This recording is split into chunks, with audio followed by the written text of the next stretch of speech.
Coming and bringing dicks and vaginas. We got a show for you. Bobby and Chaz are getting rowdy. So come on, juggalos, whoop whoop. Call your mom. That's literally like my guitar too, but what are you wearing? A muumuu? Is that supposed to be Katana's like Fred muumuu? Flintstone or a wrestling. Yes, it's a dress. It's a dress. Leave me the fuck alone. Let me wear my fucking dress. So yeah, shout out to Wrath for that. Shout out to Golden Gambit for being in our last episode. Hopefully everybody catches him on tour. Yeah, he's a fire person too. It's really good, knowing him now. It's like that's the best part about this show is just meeting these people, through this stream and everything. Meeting the people, having new collabs, having new possible dreams coming to happen. Have people come on the show with people like how we got Juggalucha coming on, and like we got his guest today. We got Big Nate. Whoop whoop. Wario. So yeah, there's some new stuff out today. We have a video we wanted to get involved or get on the stream. Blazy Boys just put out a new video. Shout out to Tri-Toad and Blazy Boys. Tri-Toad family, Tri-Toad. Blazy Boys, they've been there since day one for me. So I mean, yeah, good guys. And no juggalos were hurt in the filming of this video, apparently. So, all right, can you hear it? Yeah. Are you feeling it now, Mr. Krabs?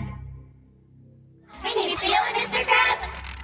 Hey, you feeling Mr. Krabs? Crazy. Hey, you feeling Mr. Krabs? Are you feeling it now, Mr. Krabs? How high do you get? I get high that shit. How high do you get? I get high that shit. How high do you get? I get high that shit. How high do you get? I get high that shit. Oh, red bullshit, man, I can't feel my face. So red, what's this? Think I'm in outer space. So long, I'm gone. Check my pulse just in case. So strong, what's wrong? Now my heart begins to race. Been a more day than a fucking vampire. I'm feeling bad, pain like I'm feeling expired. To get a little bit, it was my only desire. But being this hobby's been one of a retire. Oh, wow. It's fantastic, it's maybe you're ready. I'll snap like a plastic. Dead MC. Dead MC's like fucking rhyme flow is insane. Be back at it, be back at it, be back at it. He's got the most vicious yell in the underground, right? How high do you get? I get high that shit. How high do you get? I get high that shit. How high do you Rubik's get? I get Cube. high that shit. How high do you get? I get high that shit. How high do you get? I get high that shit. How high do you get? I get high that shit. How high do you get? I get high that shit. How high do you get? I get high that shit. I keep drinking, I keep smoking. Oh my God, my lungs are frozen. Call me up to have them shaking. Why can't I get this shit Elevation, down? ketamine in this equation. Slowly climb this escalation. Not fade a miscalculation. Transformation till I take another tap. Then I rip another dab. Time's breaking off the graph. Full of shrooms, I eat the cap. Control the gas. I'll never trap. Real line, I'll never nap. Get out my way, I'm about to snap. I've been getting fucked up. Yeah, I've been getting fucked up. How high do you get? I get high that shit. How high do you get? I get high that shit. How high do you get? I get high that shit. How high do you get? I get high that shit. How high do you get? I get high that shit. How high do you get? I get high that shit. How high do you get? I get high that shit. The little fingerboards is wild. I get high that shit. Take a tab or smoke a pound. Turn it down, it's way too loud. Way too high, like let me down, let me down, let me down. off on shroomies on the prowl. Paranoid like what's that sound? Oh, that's a little different for Sad Boy too. I'ma scream, I'ma shout, pop a perk and go berserk. Off the shroomies down the earth, down the hatch and it won't hurt. Shit, the Sandy's do me worse. Keep the perkies in her purse. Out of drink, I need a nurse. I'm just living with this curse till I'm sent off in a hearse. Now I'm picking at my scabs in my coffin, smoking dabs. Are you feeling it now, Mr. Krabs? How high do you get? I get high, that shit. How high do you get? I get high, that shit. How high do you get? I get high, that shit. How high do you get? I get high, that shit. How high do you get? I get high, that shit. How high do you get? I get high, that shit. How high do you get? I get high, that shit. How high do you get? I get high, that shit. You didn't hear that? Who was the guy? I don't forgot because I'm sitting and wondering. Who was the guy? Yo, I love that those Lazy slinging Boys dogs? shirts. I said, Harry's been slinging dogs for Been years. slinging dogs for yeah, that 20 was years, my guy's name, motherfucker. slinging dogs. Yeah, It's so good. that was a good video. Shout out. That's a lot different for Sad Boy too, to jump on that beat like that. You know what I mean? With the ad lib Sad and Boy- Sad stuff. Boy's that shit, bro. So let's bring on the guests. I was under the impression it was his birthday today, but Wikipedia is wrong. So What's up? Oh, how's it going, buddy? what's up, Yeah. dude? Nice to see you, fellas. Thanks for having me on. Oh, It's nice to see you too. It's I reached out to you a long time ago, and I was like, I'm gonna make it serious. These last, I think last month, maybe I got a hold of you, and I was like really appreciative that you got back to me so quick. So, that's awesome. This is our, I think, 57th episode of this. So this is, our second season. We're doing a really, I think this is a pretty big episode for us. So we really appreciate it. It's my pleasure, man. Thanks for having me on. Appreciate you guys. man, it's an honor to meet you again. Thank you, man. I wish I could have been around, you know what I mean, for some of that stuff, but apparently Killa is back as of 3 years ago on YouTube. So we want to kind of break it down from the point of, your like new life and like the love and everything, and everything you have now, to like break it down a little bit, maybe, get some answers from the, nothing too crazy serious, but get like where your head's at, with some things. So Ask away, man. and our boy Charlie here, yeah, he's got everything. So Dude, I met you, I think it was Strictly Strange. It was Great Plot, Prozac, Tech 9, Chillicothe, Ohio. You guys played a pizza shop. And Yeah, I remember that. And I'll never forget, I was going to the bathroom and people were mobbing you. And I yelled, "Yo, Killa." And you looked at me, and so I came out of the bathroom and you had me sit down with you, like you were eating spaghetti. And I asked you, I was like, man, I can't find Tainted Flesh anywhere. And just to let you know, you sent it to me. All the CDs you sent me, I still got. That's tight, man. Yeah. And I even have that one too. J-Pain gave me that one. All right. Very good. Yeah.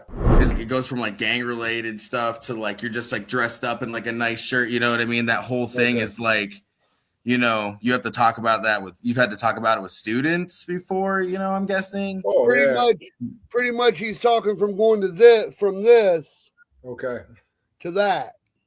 Gotcha. Sorry, I'm actually bad at talking. I don't know why I have a show where I interview people. All good. Hey, so no, that's a good question. So what happened that the Coul Hill album that I put out in 2016, that was 5 years after the War Stories album. And, I there's always been, as an artist, anytime you put something out, usually you have something that you're trying to say overall, or a message that you're trying to represent with the collective work that is an album, or a set of feelings and emotions, a ride that you're trying to take everybody on. It just kind of depends. Sometimes it's a combination of those things. But the Coul Hill album I put out because so the War Stories album came out in 2011, and I did everything on that record that I ever wanted to do on War Stories. And so the intent with War Stories was not that I would never rap again, but that I'd be content if I didn't. And that holds true. And then fast forward 5 years later, and I'd been teaching for 5 years at that point, and I just felt a calling to, do music as I had been gifted, and let it be continue to be representative of where I am in life, and show the change that had occurred within me and around me. And so that's, hence the title, Killa presents Coul Hill. You never saw me in blue before, but at that point, it didn't matter to me anymore. In fact, that was the school colors of the school I was teaching at the time. And so that's kind of why I wore those colors on that. And it really popped well in that background anyway. And so that work, though, I was also proud of in a different way, because what I set out to do with the Coul Hill record was put out, a Christian album. Basically, the purpose was to highlight my faith and the work that God had done in my life, and put that out there for other people to be able to access, especially, old school Killa fans, new school Killa fans, or people just looking for an explanation, or somebody that might just come across a song, and everything in between. So it wasn't a problem for me to go from one to the other, just because, they've always been representative of where I am in life. I've always been true to that. And so I've always been excited to be able to represent that and do that. And then the same thing happened, again in 2021 when I put out the Lost and Found album. I was really proud of that cover artwork. There's a lot of subliminal messaging within that artwork, but I was really proud of how that turned out as well. That's one record I need. That and Bound and Chains, and we'll have them all. It's like you had like a season finale for your like first like set of records, and then you're like, here's what I have to present to you now. This is my like new life. This is where my mind's been. I finally was able to get over where my mind was trying to conquer all this in the first place. And now it's time to like show you what I know now. So that's, And I love the concept. I watched an interview you did a few years ago where you said you destroyed everything. And you said what War Stories was about was a thug who found Christ. Mm-hmm. And I love that. But me being a longtime listener, I can hear in your music, in your old music, that you did sneak it in subliminally, like ICP said, with the wicked shit around it. Like it's like a little bit of stuff here and there, like before that even happened. It's almost like you can kind of see like little footnotes first. Yeah, and like the song, like I was bringing up that song "Torn," and like how is like you gonna do this for your daughter, like or what? That little guest vocal. I was like, oh my god, and like I think about that because I have a son now, and I'm like. I got to turn my life around a little bit. You know what I mean? Like, I have a, he's like 3.5. So, like, having kids will change. I was jamming that out of the shop. That's a problem. And you're absolutely right. You're 100% right with that. I have a question for you, bud. When you were writing stuff like Tainted Flesh and Old School Killa, how did your writing process change from there to turning it into a Christian rapper? Well, my writing process has changed a little bit over time, but not because of the content. It's just like the way that I put things together has changed a little bit. And some of the, like now when I write music now, I do it strictly on a computer with a Google Doc, because it's just a lot more efficient than trying to scratch things out and move stuff around. But in terms of the content, like I said, it's always been reflective of where I've been in life. And so that just has been something that I've, embraced for good or for bad, it to come out of me. My process has always involved, the music first, the beat first. I mean, I've gotten a lot of ideas over the years where like I'll come up with a lyric or two, but I've made a habit of making a note of that lyric or two and then putting it away until I had the right beat for it. Because, I've found from the way I do it, it's very difficult for me anyway to find beats that fit a whole verse or a whole song that's already put together. Whereas Yeah. If you've got the beat, permeating through you while you're putting the words together, the flow of it really seems to gel a lot better. So that's a process I haven't put away at all. When I first started, it would be, me in my car with a beat on CD, and I'd just write in the car. In fact, one of the songs I did with Tech Nine, we wrote in my car outside the studio in Kansas City. The first song we did, Die, we wrote right in the studio. But now it's just, I use headphones. I put on the noise canceling headphones and, pull up the Google Doc and type away, move stuff around, play with it.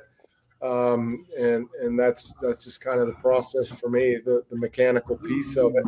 And I can do that anywhere, Is there any artists that you'd like to work with that's dead or alive? If you could go back and work with anybody?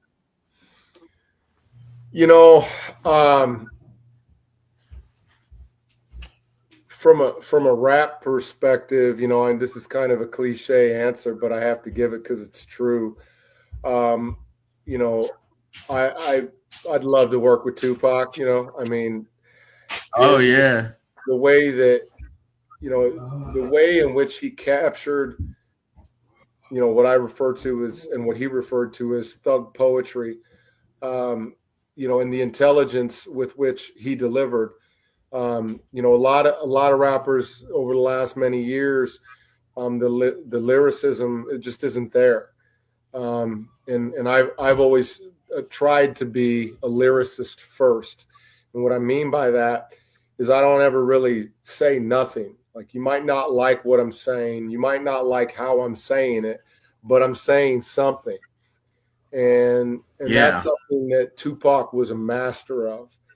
And then when you start to learn his history and you start to learn his background, how he grew up, how he went, to he went to a performing arts school in high school in Baltimore. And, before he was a rapper, dude was studying Shakespeare and ballet and stuff like that. He was well cultured. And then as he grew and matured as an artist and came into his own, he applied that to his craft and became legendary. And the thing with Tupac is that, like, a lot of people are catapulted by their death. He was already there, and certainly his death, had a huge impact on the industry. But he's one that, I've often wondered if he were alive now, he'd be in his late 50s, maybe even 60. Like, how big and huge would he be? Yeah, he might be like 54 or something. Yeah, would he still be rapping today? Oh yeah, for sure. But the impact. How much more stuff would have happened? Look at guys like Snoop. DMX.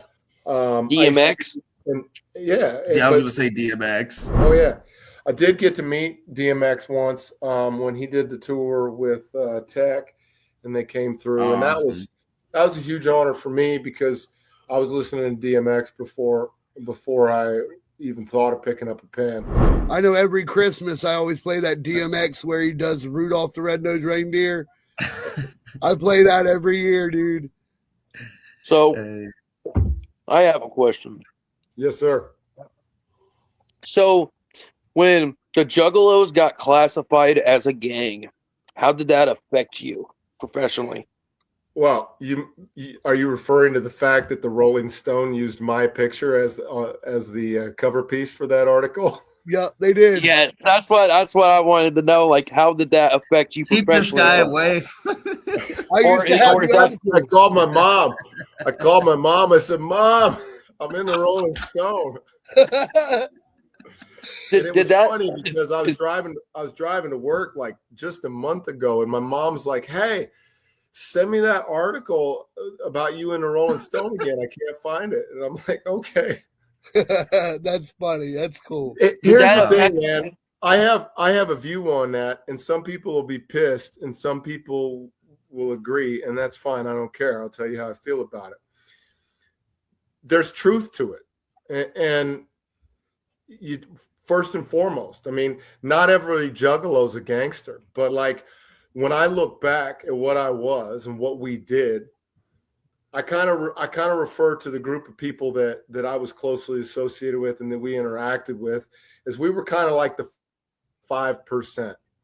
95% of juggalos were just there for a good time. They loved the music, they loved the culture, they loved the people, whatever it was, what it was. And then there was the 5% of us. And we absolutely were a gang. I mean, we could go anywhere in the country. We had the same tattoos. We had the same colors. We'd put each other up. We would commit crimes for each other. We ran drugs in the name of. People went to prison over it. People died over it. And so there's truth to that. And it's, I look at it and it's funny that they used my picture. Like, I think that's kind of hilarious.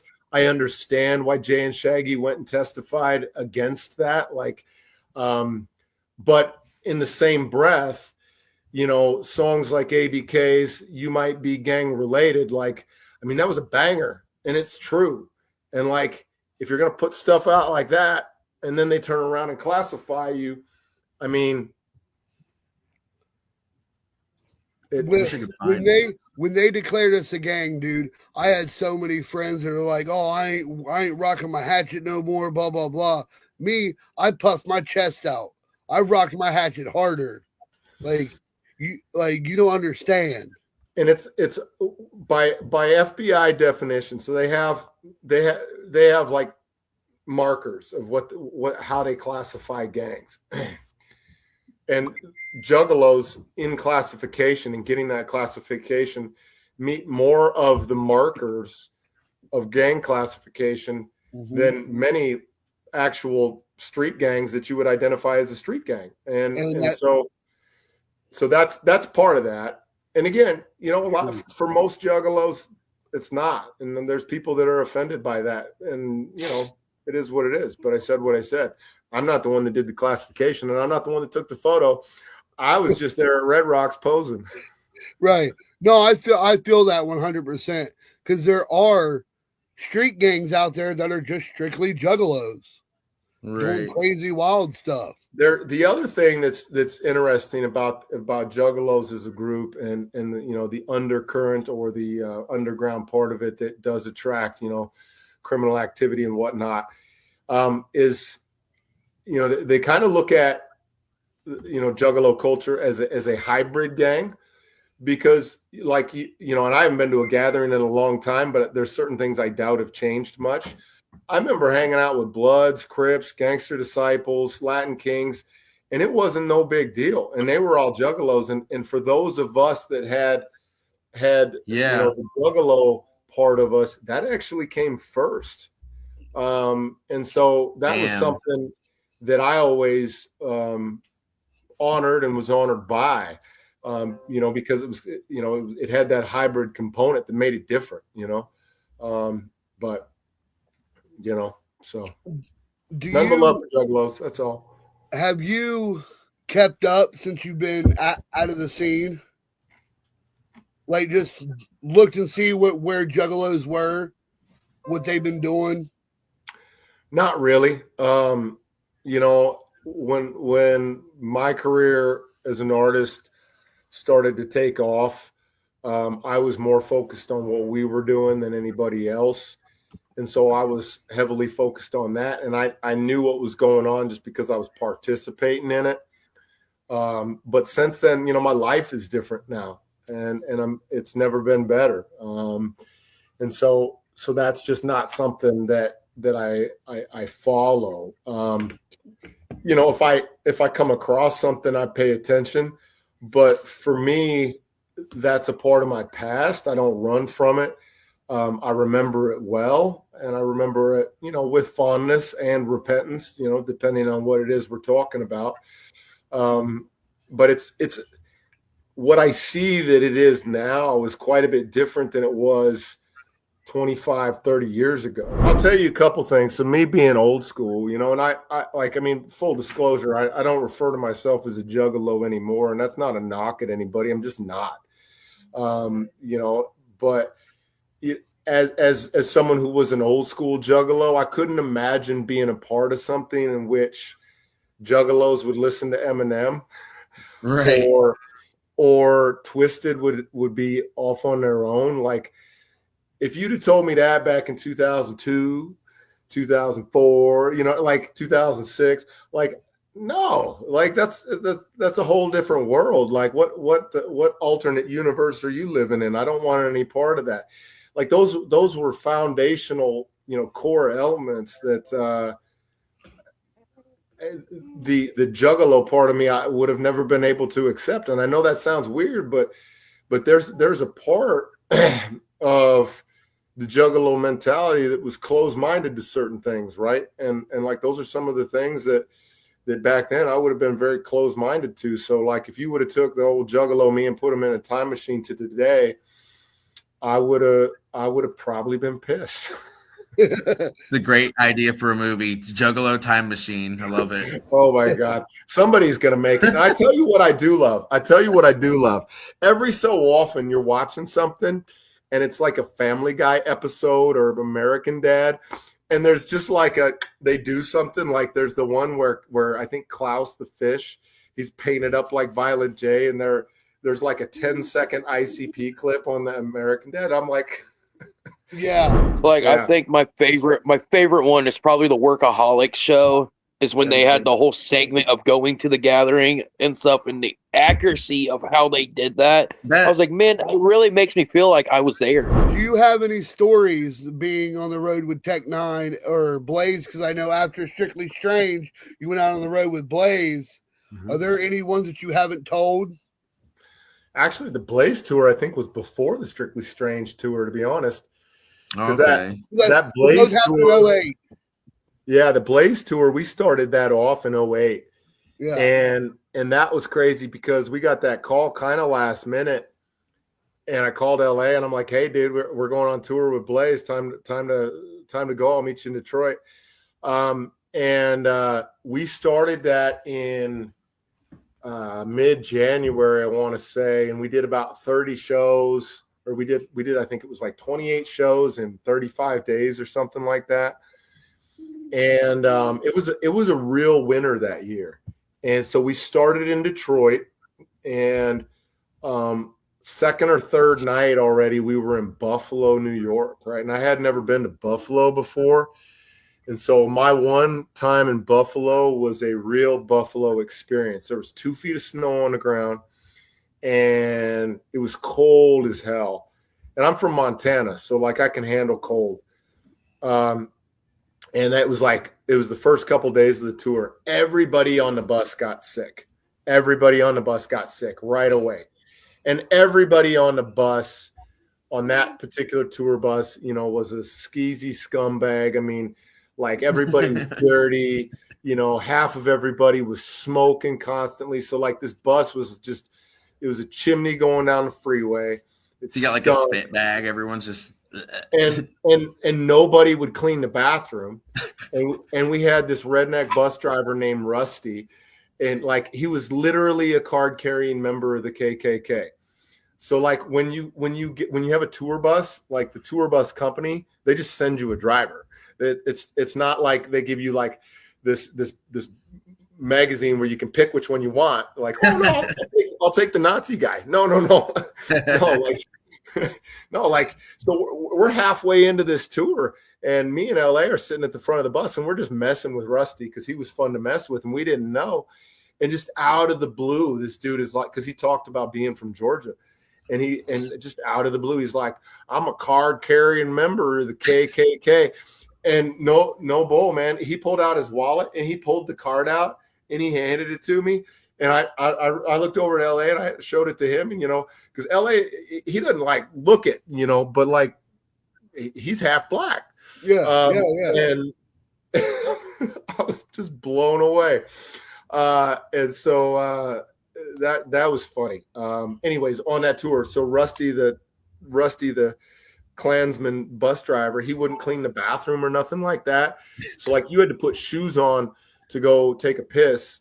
And then your feet would stick with piss all the way through the bus. like it was nasty. It was really gross. But that tour was super fun. We had we had a couple of guys from Tampa, Florida with us on that trip, and they were a lot of fun.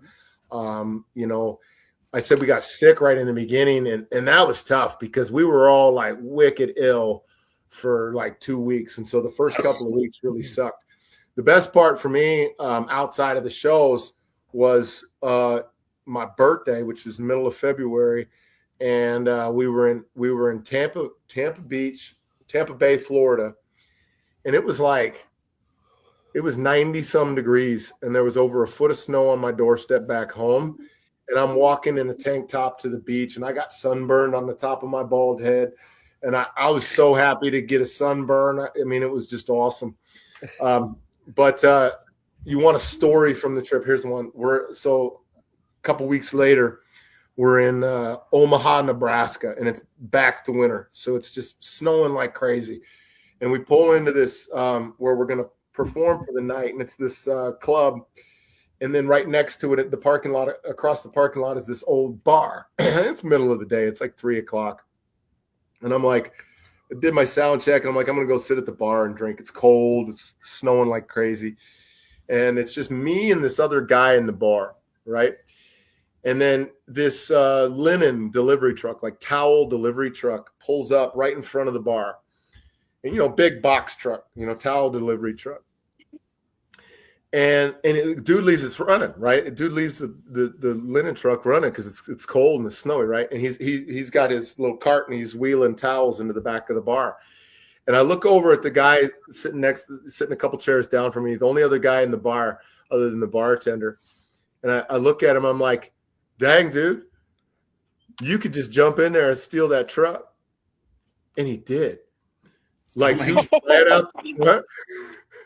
He ran out the front, hopped in the truck, and I see the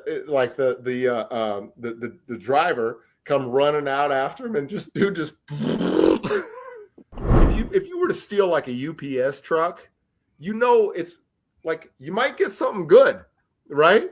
If you're gonna steal like a food delivery truck, there's gonna be some food in there that you can use, but like you don't need $5,000 worth of towels. You just don't, and you're not going to go resell them. So they're going to the Diddy party. Well, yeah, you could have taken him to Diddy. He would have used to wipe up the baby oil for sure. Anyways, was not there. That was fun. That was a fun tour. It was cool. We started at Psychopathic Records, and that was pretty neat. We got on the bus at Psychopathic, and everybody was mad cool. And so it was a good time. We enjoyed it. Everybody was cool with us. It was a great way to set off that year. We ended up doing 80 some shows that year. And then our record, the Plot Thickens, came out in that fall, and it went well, so it was a great tour. So that's great right there. What's the craziest thing that you seen at the gathering firsthand when you went? Oh man, I mean, that you're allowed to talk.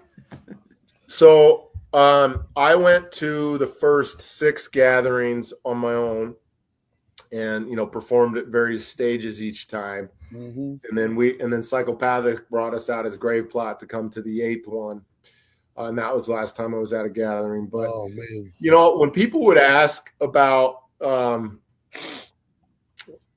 the gathering was like, and I mean honestly, the best way I ever described it was like, it's like Woodstock for juggalos, because people are walking around doing drugs out in the open. People are walking around naked. You occasionally see people actually having sex, oh, that's still going on. Oh, I'm sure. I mean, yeah, that's not wrestling. 12, right? I'm getting done with college back in 2012, and I'm doing my student teaching, and it's my 3rd day in this high school of about 2,000 people. And it's my prep period, so I don't have a class, and I'm just out walking. I decided to go out and walk the track outside. And I was trying to figure out some things, and still in this limbo of like, I wonder if I'm even going to be able to get hired anywhere. Like it was, I had to have a lot of faith to make it through that time in my life. And so I see this cop, this SRO, this school cop. He's talking to a kid, and I walk past him. And I have a heavy criminal background, and so I had a healthy fear of law enforcement, and that was still prevalent at that point in my life. And because I was still working on cleaning up certain parts of my life at that point. And I made it about 10 steps past him when I hear Coulter Hill. That was my legal name at the time. And I said, it's not good when law enforcement knows your legal name. Right. just by seeing you on site. I get that. So I look back, and he says, I need to talk to you. I said, okay. So he and I then actually ended up spending about 3 hours that day walking and talking. And the first thing he said to me is, he said, I owe you an apology. I said, oh? He said, yeah. He said, I spent the last 3 days trying to find a reason to arrest you to get you out of my school, and I couldn't find one. And I was digging around online last night, and I actually came across your War Stories videos, and I watched them all. And that's why I want to apologize, because this guy's very intelligent, right? And he had watched War Stories from front to back, and picked up on the lyrics, some subtle, some not subtle, but found the progression of it and actually found what I was trying to say. Like, he then described to me the mission that I set forth to do with War Story, because, it's not a Christian record at all, but it is the story of how a blasphemous man becomes a Christian. And like drugs, I mean, it's all a story, really, to it. Yeah, and drugs and illicit activity aren't glorified. Like, I talk about them on that record, but I talk about, like, this leads to death and imprisonment, and I found a way out. And that was very real. And that was very real to, the other side of my life that I was making big changes in at that time too, that God was dealing with me in that. Anyway, so fast forward, right? So I spend that semester spending a lot of time with that SRO. Mind you, I have "fuck the police" tattooed across my stomach, the biggest spite tattoo you'll ever find. And he and I ended up becoming friends, like really good friends. We started a Young Life group at that school for gangsters, right? Like, we had kids from rival gangs in a Young Life faith group. We ended up taking them to church camp in Canada that summer, like a dozen kids from different gangs. Like, it was awesome. And anyway, so fast forward, right? He actually, when my wife and I got married 5 years ago, he was actually the officiant of our wedding. But he left the police force several years ago to get into the medical field, and he owned and operated some medical businesses for a while, and some of the funding for that changed, and so he had to liquidate those businesses. And now his company is one of two in the state of Montana that tests cannabis for purity and toxins. And so in Montana, when you buy marijuana, you got a label on the side that tells you how much of what's in it, and that it doesn't have, illegal pesticides and crap like that in it. And my friend, who I met as a police officer, is now testing drugs for people throughout the state. So that's cool. That's a long story, but that's just to tell you, man. Like, and that's part of one of the things I've learned, man, is you got to accept people as they are. I mean, who am I to judge anyone? That's a big thing, Right. And I think that's where juggalos have geared away from the real jug stuff. Is that there's definitely a lot of separation right now. There's a lot of separation. When back in our day, it was you had a Hatchet Man shirt on, I love you. We went through the whole entire discography and Blazed Up and stuff, and we're like, man, it's just like the beats are so different. I still go through the a lot of stuff's cookie cutter. A lot of stuff's the same beat now. It sounds like it's it's the next person to put out a horrorcore song. And it's just not like animalistic shit. You were like, fuck you then. You know, thank you. You guys saved my life. I can see that I shit. took the gun out of Real my recognizes mouth twice. real. I'll tell you, I took the gun out of my mouth twice. One because of Killa C, and the other one was Dark Lotus. Yeah, I had a couple of moments where I refer to it as being on the other side of the fence, and it was heartbreaking for me because I 100% lived and breathed being a juggalo. I mean, it was everything to me, and so when I proselytized somebody into that, it was with everything that I had, and that family element that you mentioned, I meant that when I said that to someone. And we, some of the closest people and best friends that I had for decades were people that we just met randomly like that, and so, but the other side of the fence moments for me, there were two in particular. The first one was at a gathering. I want to say it was it was the 2008 gathering. And so the first one actually would have been at Psychopathic. And it was just some of the things, I'm not going to air anybody out specifically, but like while we were loading the bus at Psychopathic to start that Blaze tour, some of the things that some of the people said, knowing that there were no cameras on us, knowing that there were no fans around, was a shocker. And then at the gathering that summer, we were performing, and I was backstage during one of the sets that had ICP and Twisted together. It wasn't like a main. I remember it was the middle of the day, so the sun was still out. So it was one of those, extra sets that they did.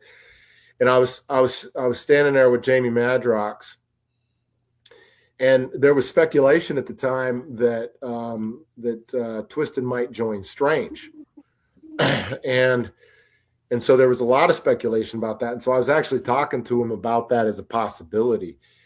But then some of the things that he shared with me in that moment, referring to Violent J and Shaggy Two Dope, that was the other side of the fence for me. That's when I realized that a lot of what I had been pushing, that had been pushed on me, was just one side of a business. And it was really hard for me to swallow that when I'd felt so much more from it. So the reality is that even if and when those people, those idols, as you mentioned, do have a double side to them like that, the juggalos in reality are what made it real.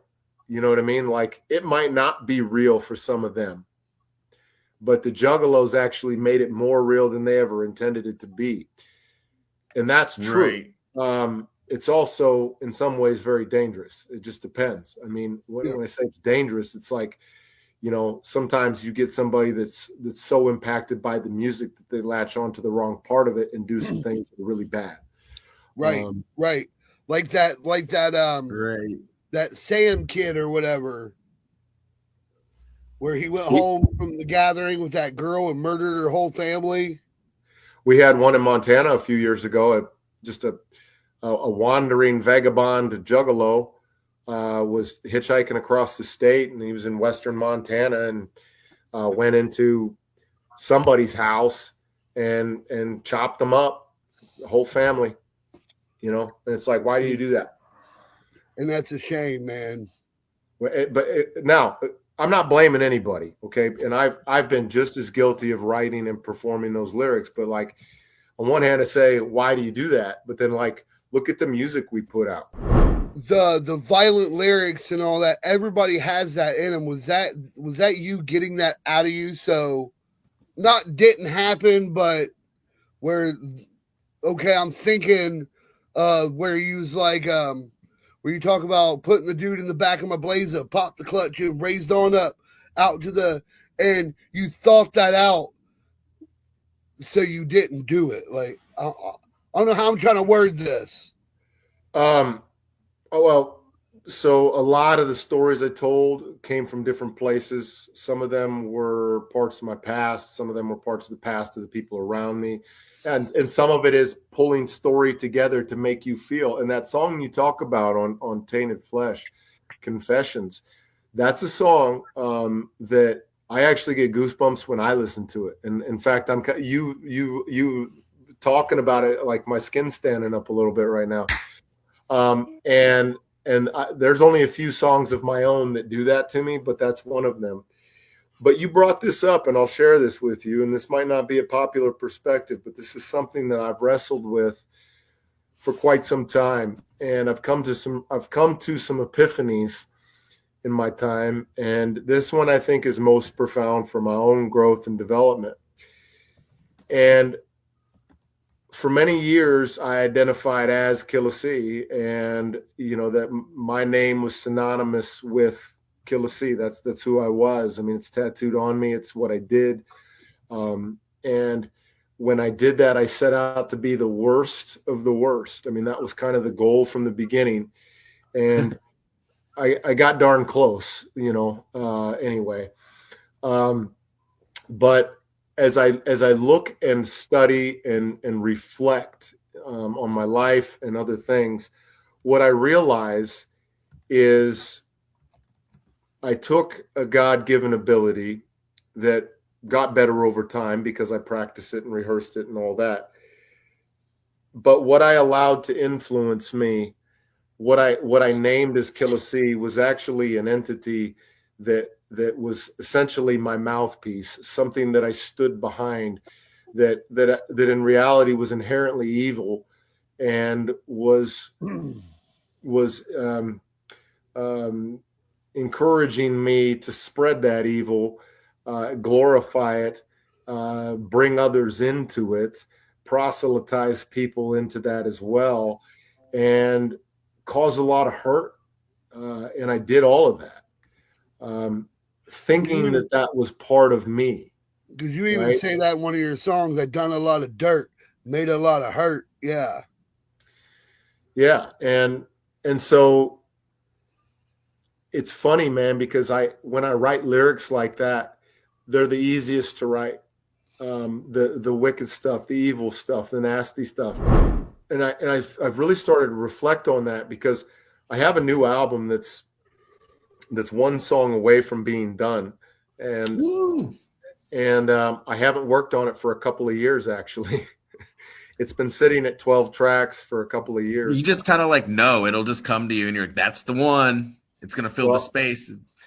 I had to put it on. I had to put it on pause. The album is actually called Thug Poetry, and it is a split, because half of it is representative of who I am now, but the other half is representative of who I was. And there's some really dark stuff on that record. And heard it here. And some of it is there's the first song I wrote for it is called Conflicted, and it is so descriptive of the struggle that has been within me and around me. I didn't even really know what I was doing until later, and I analyze it. And this is a song. This is one of the songs that gives me chills. But it's like writing that song put me in a trance, and I refined that song more than I typically do before I record. And it is so definitive of the record and that dueling. And so anyways, so the record itself, it has positive messages, and it has old school Killa C. There's 2 Grave Plot songs on there. I got LA on a couple of songs. I got Cut Calhoun on a song. What? That was a question I was going to ask you. Are you still in contact with any of Strange Boys or even the LSP boys? Would you ever do a song kind of like you did with Suicide, where you're talking to yourself as your conscience, and you're telling you how to kill yourself, but then again pop up on this side man, don't do it, your life's so much more worth it? I will tell you something that really impacted me in a big way. So one of the key features of old school Killa was songs and verses about killing myself in creative ways. And I often thought of that as theatrics and entertainment, even though I was wrestling with it on the inside. It's like a projection. Right. But the problem is we impact, as artists, we impact people. And not every person's going to take your music to heart like that, but there's a percentage that do. And we'd just gotten done doing a show in Green Bay, Wisconsin, and we were at an after party, and one of my street team guys who was super loyal. He's dead now. His name was Wicked Blue. He was an awesome dude. He was leaning up against the TV area of the hotel room, and then I was sitting, basically knee to knee with his sister. And we're just sitting there, we're kind of in a hotel room. And I noticed that she has this hospital bracelet on her wrist, but it's like tattered and worn, like she'd been wearing it for weeks or something, which was weird. And, I'm drinking a beer or whatever, smoking something probably. And I just said, "Hey, what's that?" And she looks up at Blue and he says, "Go ahead, show him. Go ahead, show him."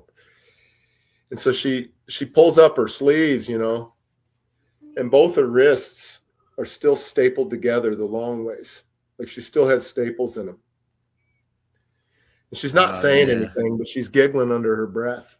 You know what I mean? Like she's proud of it. And this was not a cry for help, right? Like this was a girl who she went deep, she went hard, she went the right way. Something saved her. And I look like my heart broke for her in that moment, the little bit of heart that I had left at that time. But it broke for her in that moment. I look up at Blue. I'll never forget this. And I'm like, why? Even though I could relate, right? He's still, and I can hear. He's not even alive anymore, but I can still hear his voice and how he said it word for word. "She's been listening to your music, dog." So I won't ever do any more songs about suicide. Good. Because I'll never know how many people were successful. I'll never know how many people chose to a life of crime because I glorified it. I'll never know how many people actually killed themselves because I glorified that. And so that's hard and that's deep. And that weighed on me for years. I bet. And it made me not. Just so you know, that song it got me out of that mentally. So thank you for that. You bet. But and being an educator, man, I see, mental illness and mental health in a different way, because with our kids today, it's only getting worse, and society is making things harder on kids, and the wrong things are glorified. And as an educator, when you have someone in your classroom, in your school for, a year or a semester or multiple years, and then that happens, it crushes you because, it's not your fault, but you always think like, what could I have said to him or her?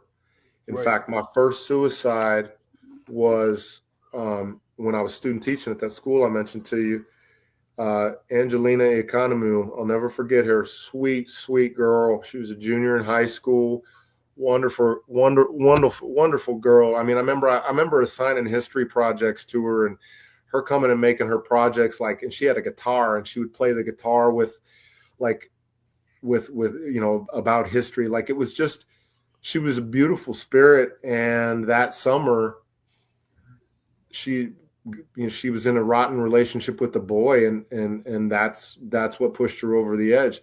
So like I had her for a semester. So like somewhere around 80, 90 days, she sat in front of me. What could I have said to Angelina? You know, it's not my fault. Right. What could I have said? My nephew, he went to the high school that I taught at for 6 years. Well, he went for 4 years, but I was there for 6. And his locker was right outside my classroom. And so I saw him multiple times a day, every day. And he was even in one of my classes. I got to teach him. And then a year after high school graduation, he killed himself. And what could I have said to him? What could I have done differently for him? And then so many in between. And you really start to think about things differently when you start to realize that you have the ability to impact other people when you start to care about that impact. And so that is something that God has used to change my life in big ways, because my outlook is completely different. It's not about me. And I can say that because I should be dead or I should be in prison. That's just a fact. And so I'm on bonus time now. The rest of my life is bonus time, and it's best time, you know. So there's Tech Nine has a song called Clusterfuck. And in it, he said, you take all the religion and you put it in a pot, you burn all the bullshit off, all that's left is love. So if you love, you live righteous. And that's how I feel. I love everybody. There you go. So I believe no matter what I've done, I'll be all right.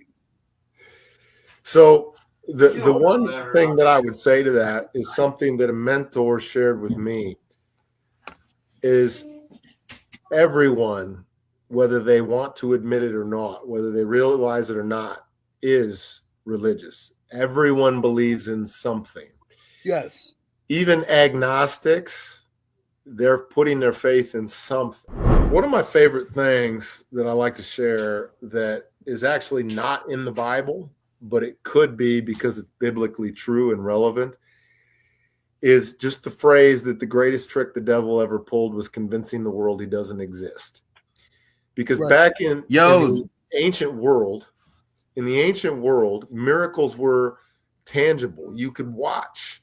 Like magic was like a real thing. There were magicians that would do magic in front of you. And nobody ever disputed, like when Jesus was doing miracles 2,000 years ago, nobody said, there's no way he turned water into wine. Nobody said that.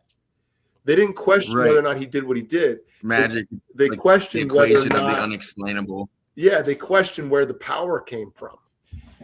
And so, but then there was this shift, right? In the spiritual world, there was this shift. It's like the enemy, Satan, realized that the best way to get people away from Jesus wasn't to keep fighting the same traditional spiritual battle out in the front, but to take a back seat. Because here's the deal. If you see Satan, if you see the enemy, if you see evil and recognize that as the enemy of our souls, right? If you see that, well, then Jesus has got to exist, right? Like if you can literally see demons come to life as they used to in different ways, then that confirms the presence of God, right? Yeah. But if they play the background and use spiritual warfare in a way that is unseen, like it is today, and they speak sweet nothings into people as they can and often do, it's a whole different thing, because all they have to do is cast out. And there's so many things in the Bible that like people look at it and they go, oh, that could never happen. Well, when it was written, when it actually did happen, and there were thousands of witnesses, there's literally thousands of eyewitness accounts of that particular miracle, and there's this many eyewitness accounts saying it didn't happen. Why is that? Well, because it did happen. And people didn't question whether or not it happened. They questioned where it came from. It's a crazy time to be alive, and there's a darkness that is growing. I would not want to be a child today. You know, I have a less than 2-year-old baby now, like, and that's awesome. I mean, I've been blessed with many kids, and you know, I've done some parenting well and some not, and you know, that's is what it is. You know, you hindsight is always 2020, but you know, here I am 44 and I got a kid that'll be 2 this month, you know. Right. I have a 15-year-old who's a sophomore in high school, and then I've got a less than 2-year-old, and you know, life is great, man. I'm happy to be blessed to have kids now. Yeah. But selfishly, I wouldn't want to be one. See, me and my brother just had this conversation today. He said the thing that scares me the most right now is AI. He said it's going to take over. It is. AI's scary, bro. Hey, man. So I am not a conspiracy theorist in any way, shape, or form. I'm not. I swear to God, I'm not. Right. But like, we've all seen this movie. It's called Terminator. Like, he just referenced that. My brother literally was just talking about this is Terminator all over again. Dude, so they're making robots. Like, the Chinese army's working on like equipping them to be infantry. In Israel, they have lasers that they use in their missile defense system in Israel, and they can part of their missile defense system. They can shoot down missiles with lasers like up to like 1.5 kilometers, 2 kilometers away, or something like that. So they've got these deadly lasers that can actually take out missiles. Okay, my brother said something about Black Ops 2 hunter killer drones are real. Like, yeah, and so like, you know, there's unmanned aircraft, unmanned seacraft. Like, we've got these satellites going in, you know, not to mention nuclear everything everywhere. Like, I mean, it smells a lot like Terminator, and the fact that like people are actually making it happen is the part that scares me. Now, AI is a tool, and I'm happy to use it.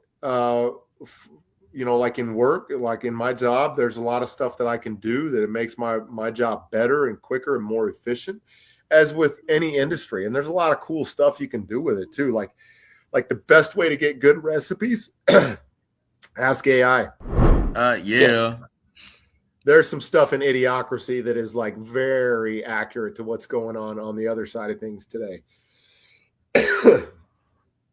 And that movie's just a slapstick comedy. And yeah, like the AI too, it's doing everything, and now it's taking artists on Spotify and mixing them up and making fake artists. And it's like some girl that's 13-year-old, her first favorite artist is some AI artist she doesn't even know. You know, it's like, man, it's not like you know, Madonna anymore. It's freaking.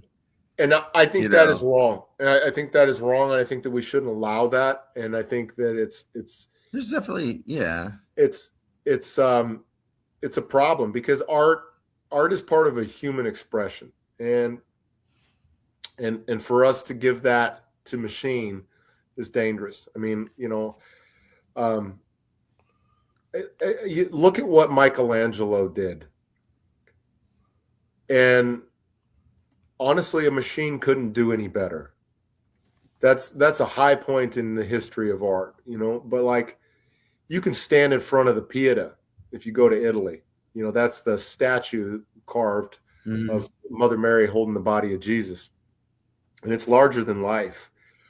And you look at some of that work or, you know, go into the Sistine Chapel and look up, and your breath is taken away.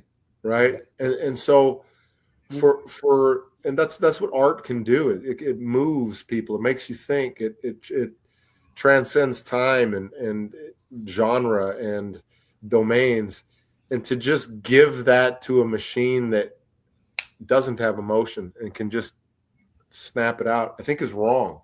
It's the opposite of art, and I think that it shouldn't be allowed. And with AI, the way in which it makes video, like, I took myself off of Facebook. I check in about once a month. I go online and just check messages and approve anything that my wife tags me in. But I got off of that because there's so much toxic stuff on there. And every so often, you know, I'll grab her phone and just start, you know, scrolling through it and looking at stuff. And like, there's all kinds of AI videos that like you look real, and then you just know that it's not, because you have common sense and logic, and you know that what you just watched can't actually be real. We're so sensitized to it or desensitized to it. Like, you see an AI, it's hard to distinguish sometimes between these AI. I mean, I can distinguish it, but normal people to the naked eye can't. What about kids? And that's where this is going to get really dangerous is the next generation. Like I use it in work, but everything that I have AI do, I'm capable of doing on my own, right? So the next generation that's not going to know how to do these things, that's going to be dependent upon it. That's what's scary. Think about it. Like how many people can't read a paper map? Have you ever noticed one thing? This is one thing that really bothers me. Have you ever noticed the attention span on children these days? You cannot get them. The movie theaters are starting to go dry because you can't have a kid have enough attention span to watch a movie. They're just sitting there watching reels, 30-second videos, and that's their attention span. I'm guilty of that. I used to be able to sit down. You know, I'm an educator, right? Like that's the bane of my existence right there. Right. It's you hit it spot on, man, and it's not even 30 seconds, Chaz. It's like 17, yeah. And I can't even get my niece to sit there and watch a movie that she wanted to watch as a kid. Now she just wants to sit there and watch TikTok videos the whole time. Try and get a kid to read a chapter of a book. Try to teach kid today how to write in cursive. My daughter, they don't even do that anymore. We don't even teach cursive anymore. No, like we get kids in high school, man. We get kids in high school now that are functionally illiterate or that are reading at like a second grade level. We get kids like there's a large sliver of kids that come into high school now that can't even write a complete sentence. And I taught English for years, and so I mean it's scary and it's only getting worse. But I mean that is a real problem for sure, and it is. Social media is not healthy. It's not good. I'm guilty of that, dude. I used to be able to sit down and watch the entire Lord of the Rings from front to back. Now I'm 15 minutes into it, and See, I sit here and watch. Me and my wife sit here. I sit here and watch. Like I am a person. I like watching football. I like watching wrestling and all that stuff. I'll sit here and watch the whole thing and be like, "Do not interrupt me. I'm watching this." Right. My wife is sitting here while in the middle of it. She's sitting there scrolling through her phone. I'm like, "Did you miss that?" Like it's just so. What you can do, like what we do in our family, is, and it's not perfect, but for example, if we're trying to do something together, we put the phones up. And so my son, he's 15, just got his first smartphone this year. He's had a phone, but not a smartphone. But even the phone that he had, basically wasn't allowed in his room overnight. Like it's got to be plugged in on the counter, that sort of thing. And so you can lead your family by being the better example and thinking about that, because your kids are going to do what you do, right? And so if your wife is sitting next to you scrolling, at some point, she might pick up on you putting your phone down to be with her. You can actually lead that in a positive way, and do the same for the kids and show them, teach them something better, and be that example. Because that's, as an educator, man, I got to tell you, the thing that's missing with most of these kids is the guidance from home, and people expect us to raise their kids for them, and we do, but I mean we are raising their kids with the pack, and it is not the same, man. And these little boys and girls, they need their mom and their dad, and they need their mom and their dad to set healthy boundaries. And so when you see something like social media and you recognize, hey, so you take the kids and you do those things. Like we don't have a video game console in our house, and that's not me trying to say I'm better than anybody else, but there's a couple of things that I know. Okay. So I work with kids that come in and they're too tired to stay awake in school. And oftentimes it's because they've been up playing video games all night. Right. On top of that, there's a real terrible phenomenon in our country, in our world right now, called school shootings. Okay. And there's one thing that every school shooter has in common. You guys know what that is? What? Every school shooter in the past 20 years, right? They all play first-person shooter games. Like there was a study recently in the last couple of years put out on this. They researched all of them. It's the one thing they all have in common. Now, That does not mean that if you play first-person shooter games, you're going to go shoot up a school. Obviously not. But what it does mean is the people who do go on to shoot up schools, they come from this group of people that play these games. So I know that. The other thing I know is this, and I read a research report about this a time back. 100 years ago, the average teenager in this country would have experienced by their 18th birthday less than one traumatic death event. Less than one traumatic death event. The average teenager 100 years ago in their lifetime would have experienced less than one traumatic death event. The average teenager today has experienced more than 20,000, some hundreds of thousands of traumatic death events through movies, social media, shooter games, and then videos they can find online of it actually happening, and they watch it over and over and over again. And it's a form of garbage in, garbage out, dude. So if you take all this death and you just fill your mind with that, what do you think is going to come out of you? I mean, like, it's right. And I say that, like, and I'm guilty, guys. Like, right. Like I acknowledge, like, Killa Seed, I did all that, but I'm speaking to you in reflection, and I'm saying I want something better for my kids. Right. So, like, I'm not, I mean, I'm not trying to shelter them. I don't lie to my kids. My kids know who I was. They know where I've been, and we talk about anything and everything. But having clear, healthy boundaries for your family and leading by actually living that out is good for the future of the people you love the most. Yeah, I feel, dude, 100%. I feel that so much. Well, and that's one of the best things you can do as a parent is read to your kids, and then as they start reading themselves, support them in reading more. And it is a huge part of what's missing, like the skill of reading a book and turning the pages. And I don't mean just like a Kindle digital, and those are good, and those are good tools to have, but people need to be able to read books, man, and to have the text in your hand and flip the pages, like there's value in that. In the next 10 years, I think libraries aren't going to be a thing. Good point you say that, because it's just like music. It's nice to be able to open the CD, pull it out, look at it, take the book out, look at the book. Like, that's nobody cares about that anymore. Nobody cares about the album art anymore. Nobody cares about what you put in the CD. I care. Hire me. Hire me to draw your album art. I care. But what I'm saying is that's why there's no such thing as a CD store anymore. Right. Like in the town where I live, like I remember when there was like a dozen music stores, and they all sold my CDs, right?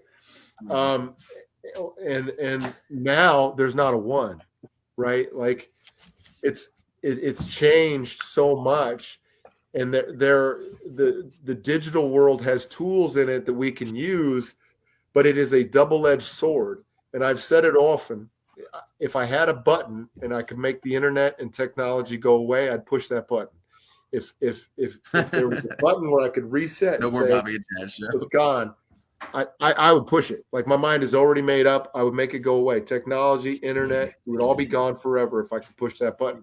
Yeah. I miss going back to watching VHS tapes, and then you have to, at the end, rewind that crap. Oh yeah, yeah. Or like if it was a really long movie like Titanic, it came with 2 tapes. Yeah. Yep. Yeah. Pearl Harbor had that. Yeah. And so, like, I'm from the childhood where, like, you still had to memorize phone numbers, and you kept a small book in your pocket that had phone numbers. A Rolodex. And a Rolodex. I don't even know my wife's address book. And then you had a pocket full of quarters for the payphone. You know what I mean? Right. I feel that. I don't even know my wife's phone number by heart, but I remember my phone number when I was at my aunt's house. I remember her number. I remember my childhood number. But ask me what my wife's number is, I have to look it up on my phone. Right. That's the first impression of someone, is when you shake their hand. There's actually the current upcoming generation.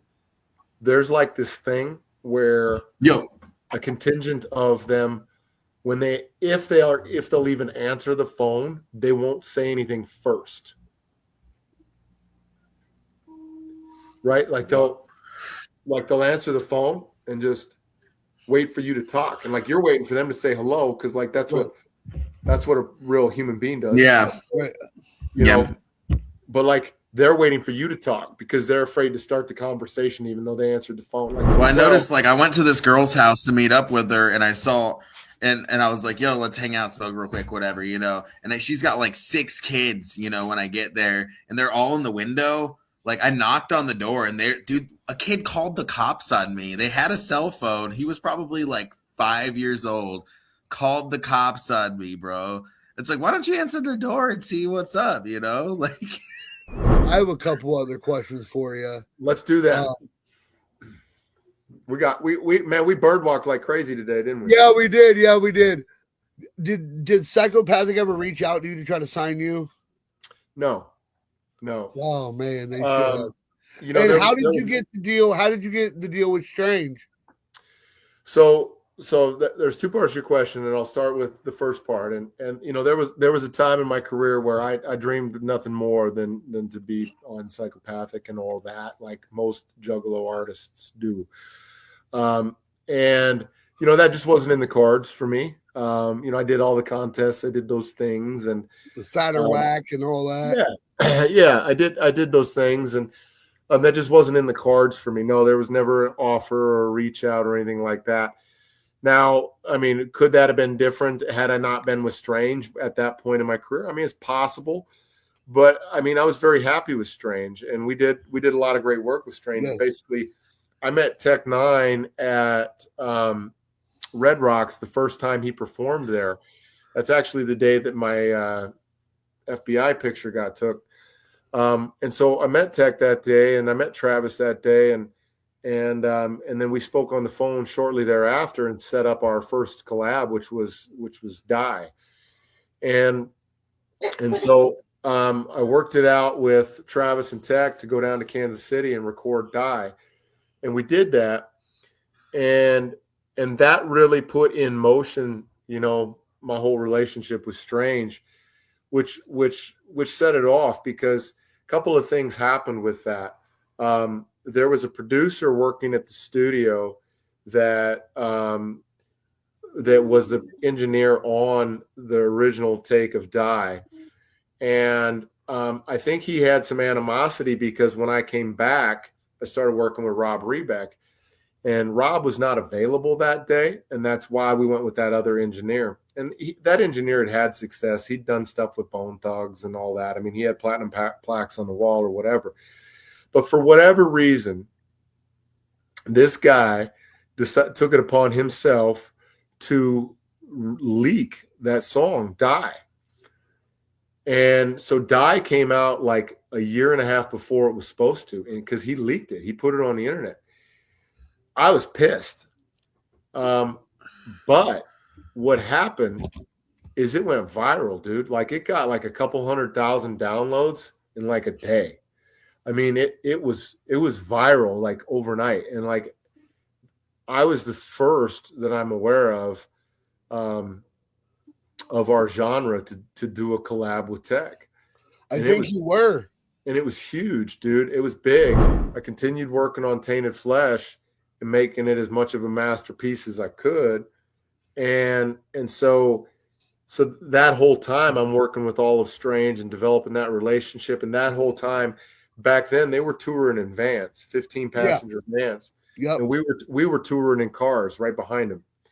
And then when they stepped into buses, we started touring in vans, and then we toured in vans, and ultimately we started touring in buses. But so I did a lot of work with Strange in terms of, you know, helping get, you know, promo materials out, and helping to grow their fan base and promote shows and albums as they were coming out. And we would do stuff in other cities too. It wasn't just at home. I mean, we were using our resources to help them and grow, and it was a mutually beneficial relationship. That's awesome. So then we would start to do legs of their tours. You know, they'd call up and say, hey, come do 5 shows, come do 10 shows. And then, it got to where, we got to do a whole tour and more, But what I had with Strange was a distribution deal, which is the best deal that you can get if you can get it. An artist deal, people often want an artist deal because they don't have to put anything up and everything is provided. But as an artist, you get almost nothing unless you sell a lot. Right? Yeah. Distribution deals like, here's what I got, take it or leave it. Yeah, and so you in an artist deal, you're getting very, very little percentage of any of the sales. You're also you're still going to end up paying for your studio time and your beats and all that, but you're going to pay in reverse. So you're going to end up getting even less, because basically everything is still charged to you, but you get less credit of it because you didn't put it up front. So with a distribution deal, I paid for all my beats, I paid for my studio time, and then when it came time to distribute the Grave Plot record, basically we had a split where basically it was 60-40. So I covered 60% of the distribution costs. And then got 60% of the profit in return, and so that's a pretty good deal. But I mean, you think about it. I mean, distribution costs back then even weren't cheap. I mean, it's like, I had to put a lot down to get that record out because, just a record of that caliber still. The promo campaign behind it was a 6-figure promo campaign. And that's pennies nowadays.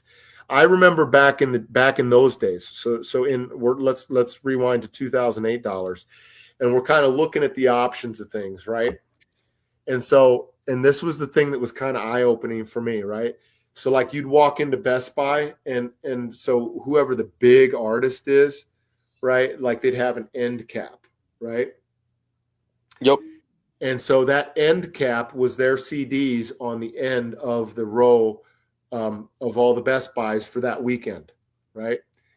And I want to say that's like $500,000 for the weekend. Just to get them to put your product on the shelf in that way at that time was $500,000.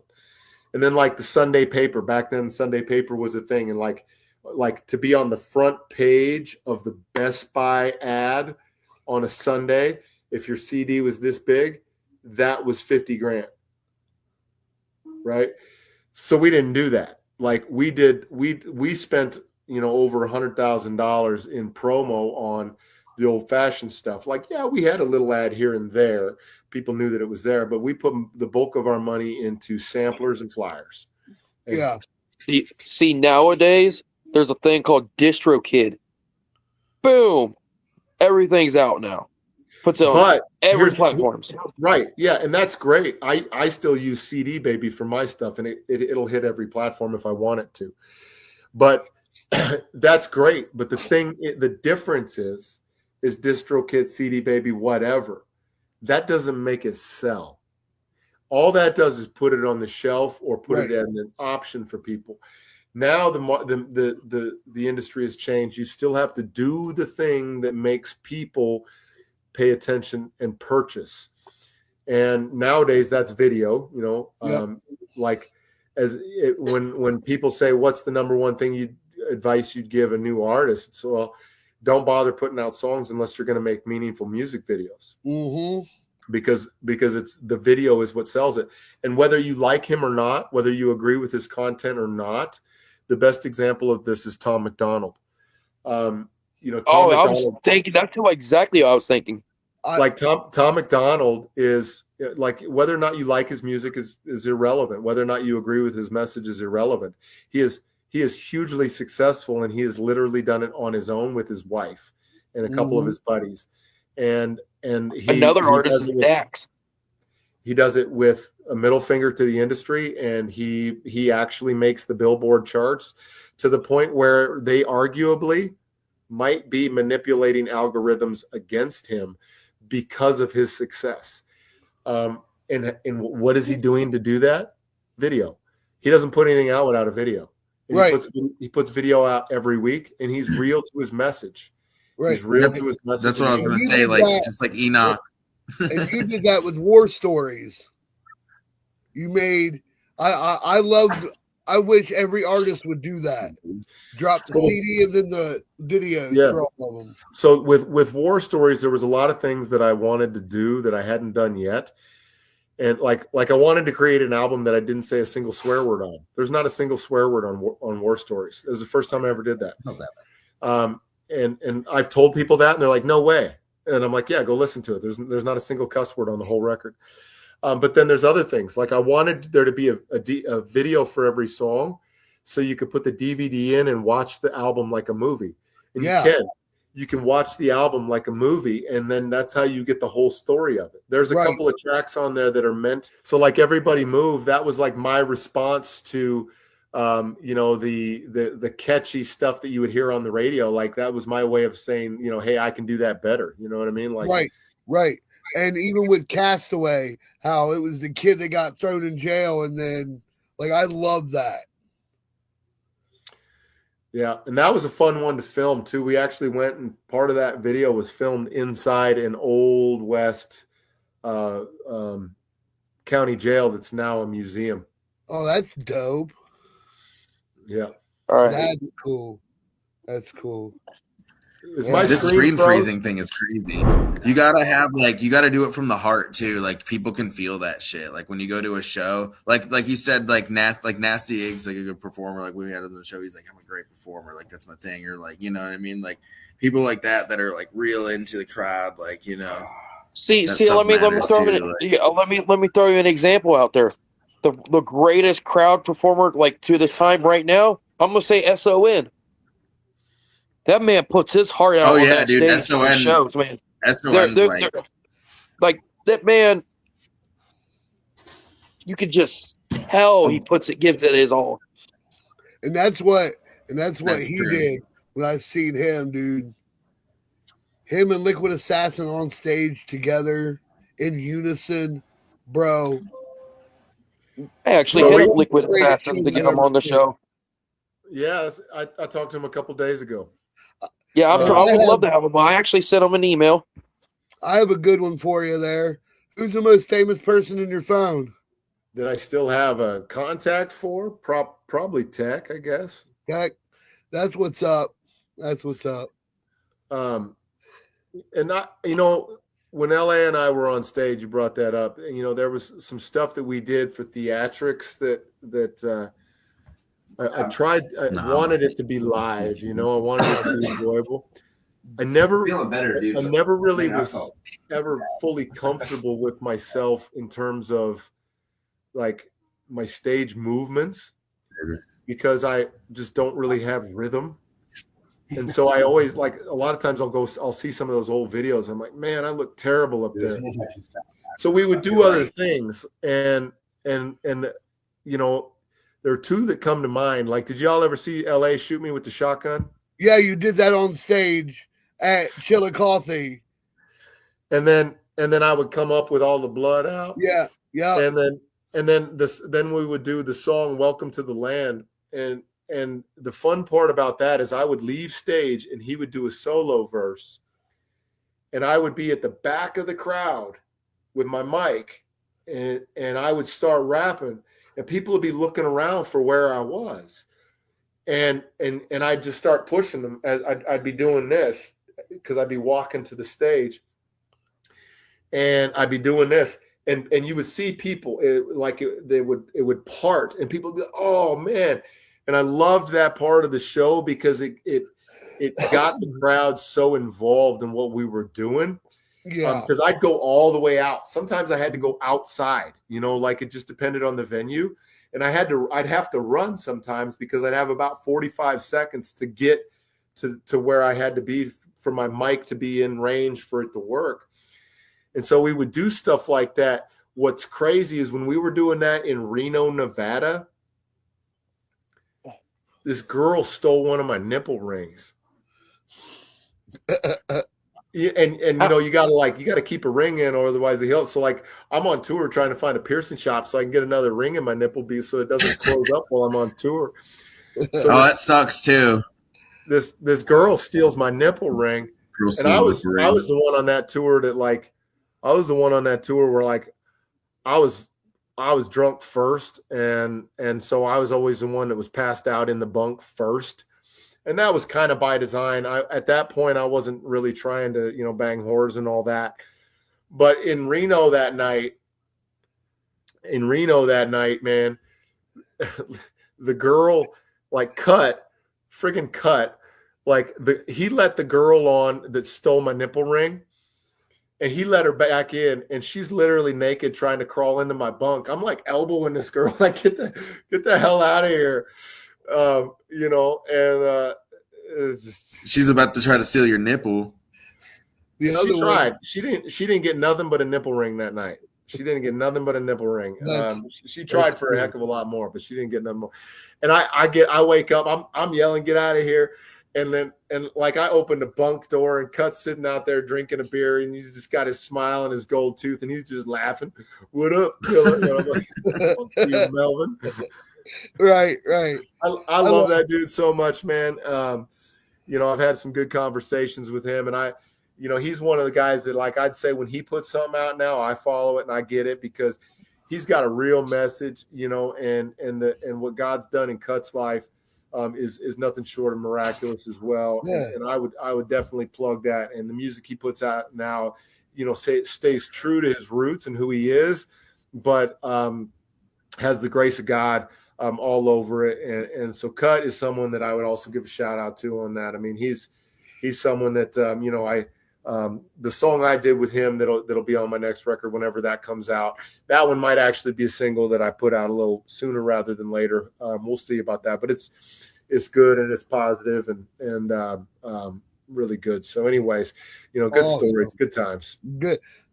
I love hearing road stories, man. I can sit and listen to road stories forever. Yeah.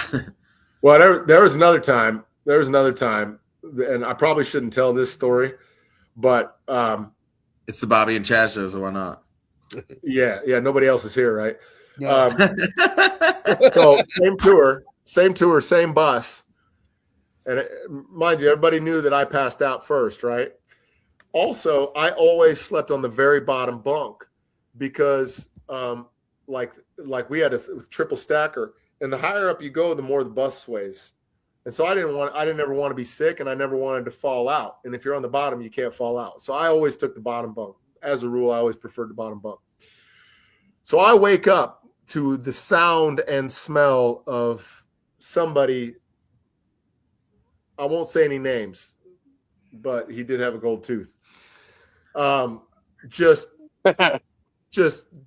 giving it to somebody. Okay. And so nice. I'm in my bunk, I'm laying down, and I'm like, oh my God.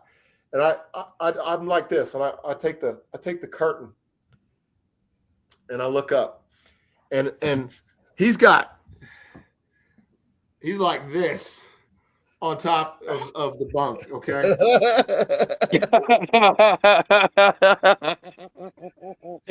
Hell of a view. He looks around his junk, makes eye contact with me without losing stride. He's like, "Go back to sleep, Killa." That sounds okay. So that's kind of what happened. He did that there, knowing that moment would happen. Like, I'm convinced of that. You know what I mean? And you mentioned something. I'm gonna get him. He may not even remember that, but like I was actually kind of behind him, so I had the worst part of that view. That's all. He had the gooch and everything right there. Like, oh yeah, I saw it all. Yeah. But no, I think you mentioned that in one of your songs. You say something about I stick my head out. There's Cut with this stanky girl or something like that.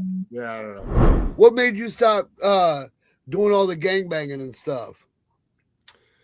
So, and I write about this in my book.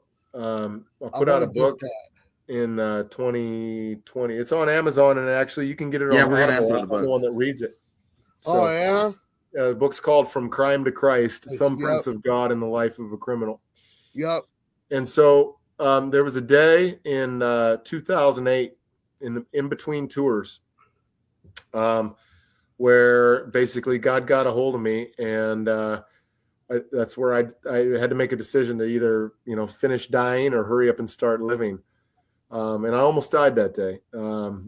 It was pretty close, man. And everything came to a head. And that was the moment when I had decided that I had to make a change, had to turn my life over to Christ. Otherwise, I wasn't going to have a life anymore to give. And in that same moment, it was, well, what am I going to do? And it was about a week before the Strictly Strange tour started, right? And so I was like, I mean, I'm about to go out on tour, and actually what I did is I went to the local college and I enrolled in a couple of online classes. And you were doing homework in the back. And I was doing homework on the back of the bus. And it was funny because back then nobody believed in me, right? Like people were getting on the bus. They're like, "What you doing, Killa?" I'm like, I'm doing schoolwork. What are you going to school for? I'm going to be a teacher. And everybody laughed like, "Oh, I'm not going to be a teacher. Nobody's going to hire you. None of that." Dude, I'm a high school principal now. Are you? That's what's up. Yeah. That's what's up. I was going to ask you about that. Fast forward. So that's 2008. Now it's 2026. Like now I have 4 degrees, including a doctorate degree, man. And it's wow.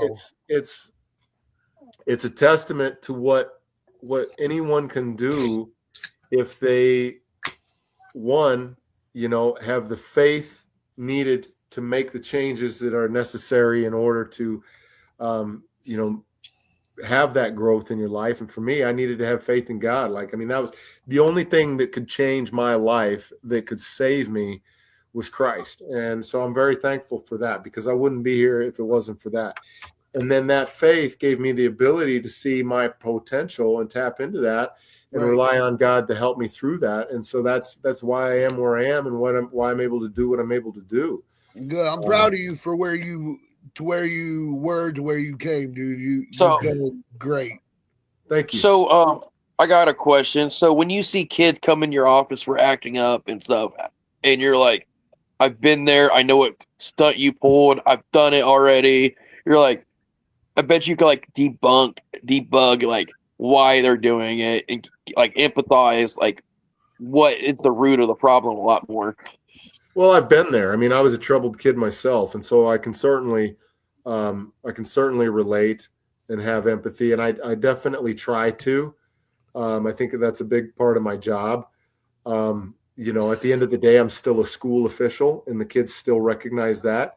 They always find out about the Killa C stuff. They always know about it, and if they come to me and they talk about it, and I'll have a conversation with them. It's fine. Do you ever see like new age juggalo kids that come in your school and they're like throwing up that? So how are those conversations? Do they like go around whoop whoop to you and everything? People do sometimes, and I just say hello. I got nothing but love for juggalos. It's nothing but love. I mean, I was one for decades, and it was a big part of my life. It's a big part of my past. It's I lived it. I did harder than most. And have you ever been in a parent teacher conference or anything, and they've been like, "Hey, man, ain't you Killa C?" Oh, dude, I was in one of my classrooms last week. It was actually a middle school classroom, and one of my kids was like, "Hey, Mr. Hill, my mom has a crush on you," and like 2 other kids at the same time said, "Yeah, my mom too, and I'm like, guys, I'm happily married. Like I said that as I'm leaving, in unison, the 3 kids, they say, "My mama don't care."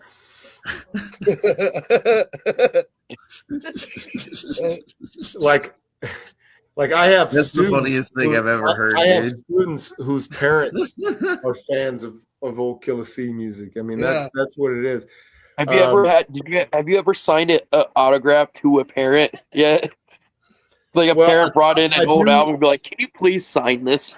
I do keep an appropriate boundary. You know what I mean? And so like if people ask for music autographs at school, I won't do that. Just because Like I if I do that, I'm endorsing the whole. It can be perceived as me endorsing the whole spectrum, right, of what I was, and I have to be very careful not to do that because I'm in a place of influence, right? Like, right. Yeah. He's in a place of importance. He's got professionalism, and I respect that. Well, more So, like- importantly, though, is that these are kids, and if I'm going to have an impact on them, I want it to be one that teaches them something positive and empowers them for their future. I don't want them to latch on to something negative and harm themselves in any way. Right. Obviously, you have like a tattoo that shows your 17 tattoo. You know what I'm saying? And then you have your tattoos in your hands. You know, they're there. So do you like come in and they're like, "Yo, I got a tattoo." To like, they're like, "I'm," you know, like.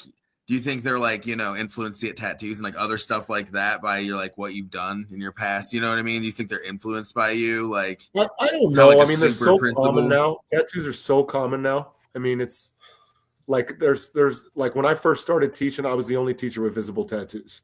Now it's pretty common. I mean, you know, people aren't typically as heavily tattooed as me, but right. You know, I just say the same thing. I say, you know, they don't wash off. Right. Did you ever get your psychopathic tattoos covered up, or do you still have them? No, I've had like 5 tattoos removed. None of those. But back when I was getting tattoos removed, it was because I was making room for more tattoos. I did at one point in time go get a quote from a skin doctor here in town that has a laser tattoo removal machine. And I said, "Hey, how much would it cost to have everything on my body taken off?" And she quoted me like $62,000. Wow. Yeah, that's a lot. That's a sessions painful. and everything. That's painful. It does hurt. Yeah. It's like you can feel it And more. it takes multiple sessions. It takes about 2 years. Usually between 6 and 10 sessions. Yeah. Wow. Yeah. That's I was gonna say, so like, do you have like a favorite tattoo artist?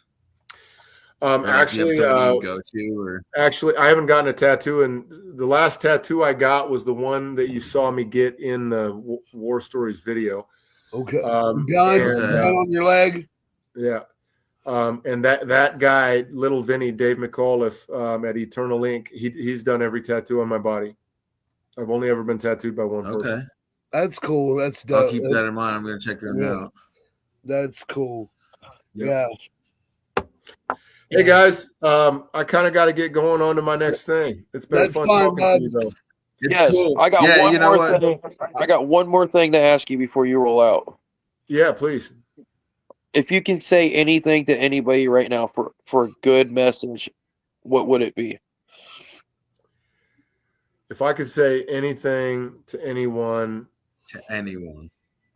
for good message, it would be that Jesus loves you and that he died on the cross for your sins, and that it's never too late to recognize him as your Lord and Savior. I respect that. I had my own sort of like epiphany type thing, like, you know, but I'm not going to get into all that right now. But I understand your story a little bit, you know what I mean? And that weird, like, what are you going to do now? And like all that. And thanks for sharing that. You know what I mean? Because that's actually, I'm going to go back and clip that and, you know, rewatch it and stuff. Rewatch this. You need to drop that record. You need to drop that record soon. I want to hear it. When the time is right. Yeah. When everything aligns. Right now. But yeah. I am kicking around the idea of possibly dropping parts of it as singles later this year, but it wouldn't be the whole thing. The whole thing probably won't come out for a while because I now know in recent moments of clarity what that final song will be. Ooh. But I'm not going to tell anyone until that album comes out. So good. It will be something that you won't expect from me. Wow. Well, it's good talking to you, buddy. I'm glad I got to meet you again. I was super nervous because you're such a. He's gonna do Pink Pony Club. Like, I was talking to Bobby earlier today, man. Like, you don't know how geeked I am. I appreciate you guys. It's been a lot of fun, and I hope we could ask questions. The podcast goes well. I wish you guys nothing but success and health. And we would like to have you on again another day. Yeah, let's absolutely do that, man. I'd be honored. Thank you. I'm gonna finish the drawing. All right, send me a copy. I'll send you a drawing. Later, buddy. Peace, guys. God bless. All right, have a good night. Yeah, God bless. Yep. Yo, guys. That was awesome. Got us some really good I was zoning conversation. out on the stories. Yeah, dude, I could listen to stories. That's what I've always said, like Violent J. I could sit and listen to his stories for hours. Just, well, I can say this. Oh, shout out to Killa C for being on the show, man. Shout out to Killa C. Next episode, next week, we got your legend of JCW, Madman Pondo, coming on. Madman Pondo. Now we're gonna talk like these really profound conversations we had with Killa C. Let's bring the same energy like we had on this, and let's talk about stories from wrestling this time. Right backstage in the locker room. Backstage. Yes. Like real beefs and shit. Yeah. Yes. And Madman Pondo's been in the scene since the beginning. Oh yeah, dude, he's been there since when it was and called. if there's any artist that you would like to see us interview, feel free to hit me or Bobby up. Send us their information. If there's anybody you would like us to troll, just hit Chaz. Send us their information. Just hit me up. Yeah, hit me up. We'll do a solo episode. Here's one for you. He was in there back when it was called Juggalo Championship Wrestling. Yeah. Not a lot of people remember it was Juggalo Championship Wrestling. The screen keeps freezing. Yeah, that's crazy. Well, we have a little video that we made I made a pinata farm. Would you like to play that as our closer? Oh, crap. Yeah, let me try to find it real fast. Hold on. Yeah, man. That shit's hilarious. You guys, he's not on the episode right now, but I love this kid to death. Did I try to hit up? Did I send it to you guys? Did I send it to you though? Or no, you never sent it to me. You just showed me it on video. Yeah, you guys can try to hit up Brother Lynch, bro. That's another one I would love to sit and interview is Brother Lynch Hung. That is, I'll definitely rest in piss. Oh, God, dude. That's what Daddy's bringing home for supper. Like, yeah. I don't know if I can get it. Hold don't get me started with Brother Lynch, bro. I could get in, but that's like another touch. I have a Lynch tattoo on the back of my calf, bro. So, you know who I actually am I would love, since we're all on this mental health topic and stuff like we've been talking about mental health. You know who I think the number one mental health advocate would be perfect for this show? Woody Woo. I was going to say King ISO. Well, I would say Woody Woo. Shout out Woody Woo. I can just hold it up like this. You know he loves you. Yeah. I guess he's gonna play it up. We're gonna bring it up right here. Here it comes. Ready? Yeah. That's all, folks. Yeah. See y'all next time. Yay. All right, y'all. See ya. Later. Whoop, whoop. Whoop, whoop. And I love you guys. Remember that. I love you guys.